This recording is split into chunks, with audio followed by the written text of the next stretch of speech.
આમાં ક્યાંય આહિર સમાજનું નૃત્ય છે? એ કે આયર નો નાચે. મેં કીધું ભગવાન કૃષ્ણ નાચ્યા, તમને શું વાંધો છે? એ કે આયર નાચે નહીં. પણ મેં કીધું તમારું, એ કે અમારું કોઈ નૃત્ય નથી એમ. મેં કીધું તમારું એક નૃત્ય છે પણ એ કદાચ તમને ખબર નથી. મને કહે એ કયું નૃત્ય છે? મેં કીધું આ ટાટિયા ખેંચ નૃત્ય છે ને એ તમારું છે. કે હવે આપણે આમાંથી જાગૃત થવું પડશે.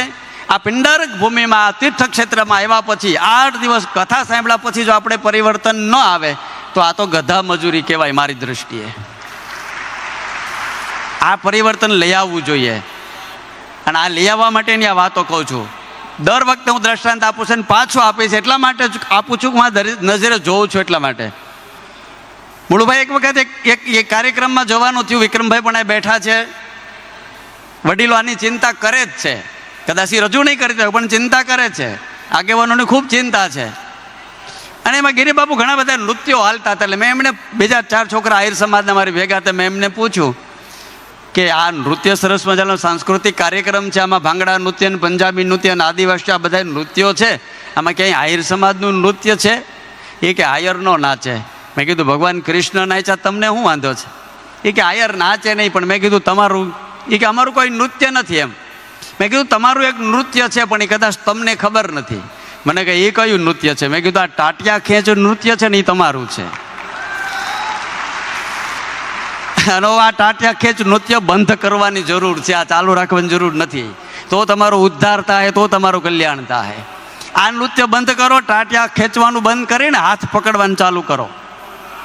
હાથ પકડીને આગળ લઈ જાઓ. જે પડેલો છે એને ઊભો કરો. ઊભો છે એને દિશા આપો. જે પડ્યો છે એને ઊભો કરો. ઊભો છે એને દોડતો કરો. અને દોડે છે એને દિશા આપો. ત્યારે તમારું કલ્યાણ છે, ત્યારે તમારો શ્રેય છે.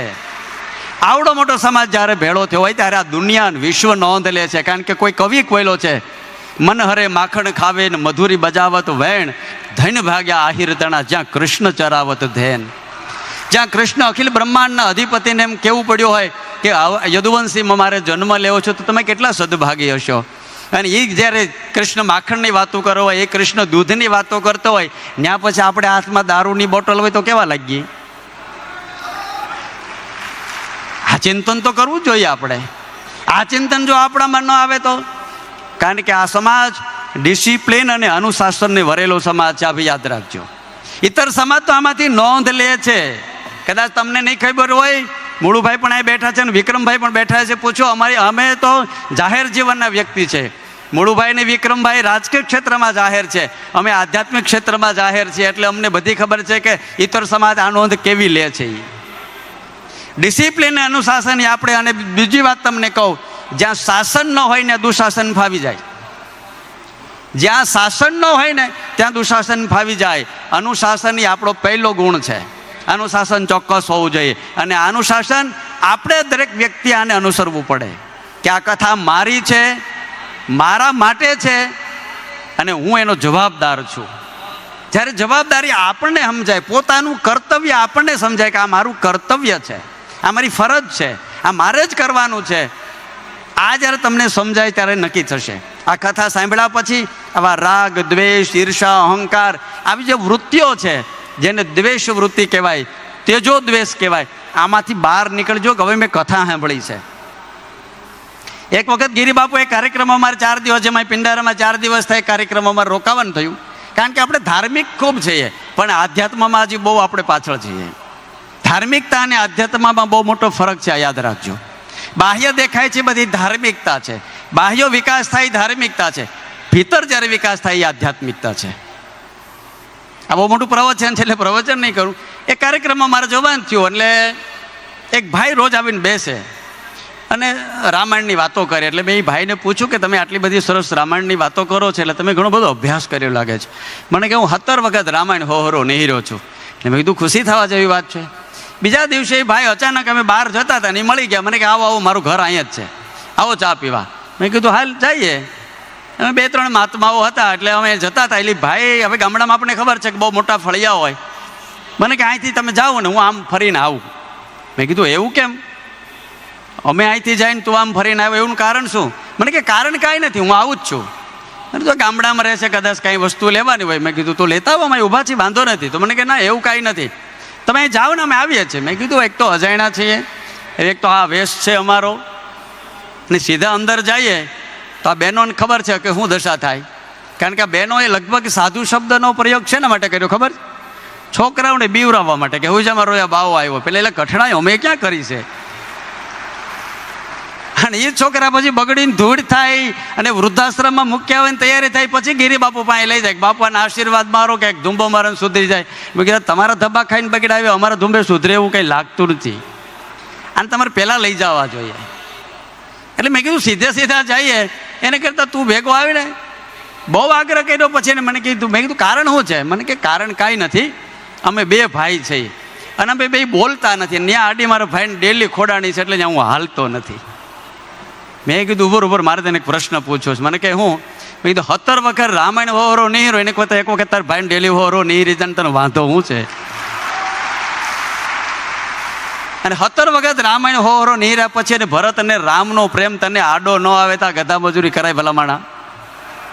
17 વખત રામાયણ હોરા નહીં છે, ભરત અને રામ જો સમજાય નહીં તો આ શું કહેવાય? તમે 8 કલાક 6 કલાક ગરીબ બાપુ રોજ તમારા વખાણ કરે છે, હું તમારા વખાણ નહીં કરવા યાદ રાખજો. કારણ કે કોક તો કાન પકડનારું જોઈએ, કોક તો દુર્વાસા જોઈએ કે કાન પકડીને કંઈક આપ કરાય એમ.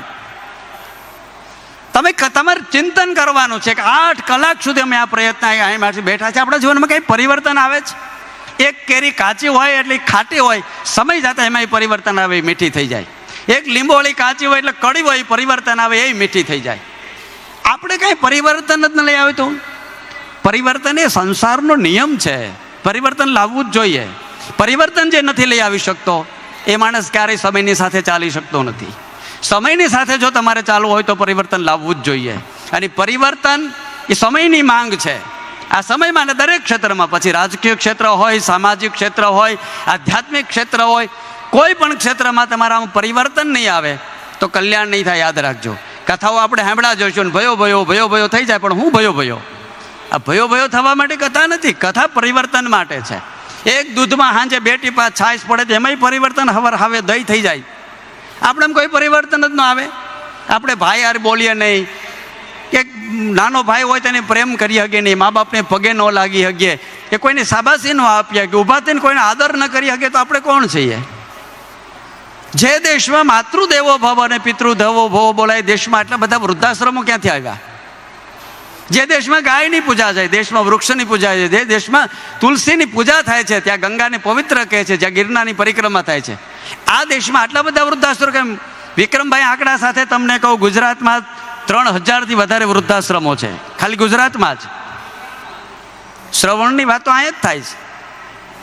ગણપતિએ મા બાપની પરિક્રમા કરીને બધા વર્દોને રીધિ સિદ્ધિ મેળવી લીધી, વાતો અહીંયા જ થાય છે. તો અહીંથી અહીંયા એટલા બધા વૃદ્ધાશ્રમો કેમ આવ્યા? કારણ કે આપણે ક્યાંક સંસ્કાર આપવામાં બહુ લુપ્ત થયા છે, ક્યાંક મોડા પડ્યા છે. તમારું બાળક એ તમારું ભવિષ્ય છે, તમારું બાળક એ વિશ્વનું ગૌરવ છે, તમારું બાળક એ તમારી શાન છે.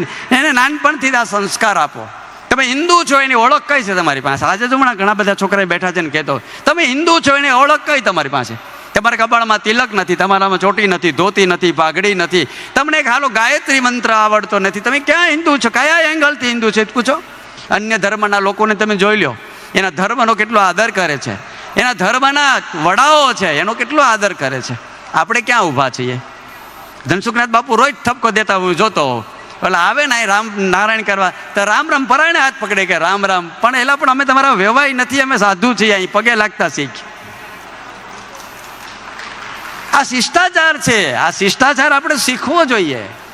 એનો ભાવ સાચો જ હશે, એમાં નો ડાઉટ, એનો ભાવ ખૂબ સારો છે, પણ શિષ્ટાચાર પણ હોવો જોઈએ. આ બાળકને પહેલાં શીખવાડો. આ માતાઓને કરબદ્ધ પ્રાર્થના કરું છું, તમારા બાળકને સારા સંસ્કાર આપો. ભલે એને સારી સ્કૂલમાં ભણાવો, પણ એને સંસ્કારનું સિંચન તમારી જવાબદારી છે.